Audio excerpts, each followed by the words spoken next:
Një grup bletarësh nga rajoni i Bavarisë në Gjermani kanë vizituar fermën e bletëve Morava në Korçë për të parë nga afër të gjitha proceset e punës, por edhe për të parë mundësitë e binjakëzimit mes shoqatës së tyre dhe shoqatës së bletëritësve të qarkut të Korçës. Antarët të dy shoqatave kanë diskutuar për eksperiencat e secilit, duke shprehur edhe dëshirën për bashkëpunim. Kemi një vizitë nga shoqata e bletarëve të Bavarisë në Gjermani.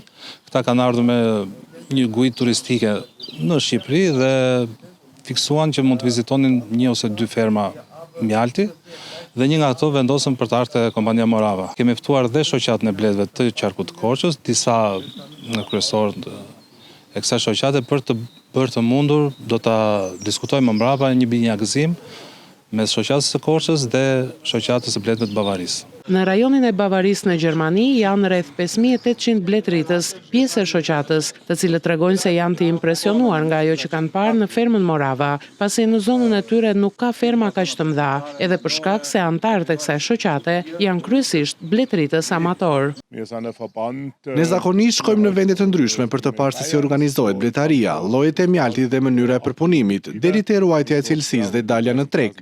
Sigurisht interesi jon më i madh është që të shohim se si zhvillohen në këtë fermë të gjitha këto procese. Interesi i shoqatës është që të ketë bashkëpunime të mëtejshme me kolegë të ndryshëm. Ne kemi parë se si zhvillohet bletaria në Shqipëri. Dëshirojmë të shohim të gjitha proceset në këtë fermë. Secili prej kolegëve është i interesuar të mbledhë informacione dhe të mësojë diçka të re për të zhvilluar parkun e tij në Gjermani. Interesi për një bashkëpunim të mëtejshëm do të ishte i madh. Ferma e bletëve Morava është vazhdimisht e vizituar nga grupe turistësh dhe specialistësh të fushës.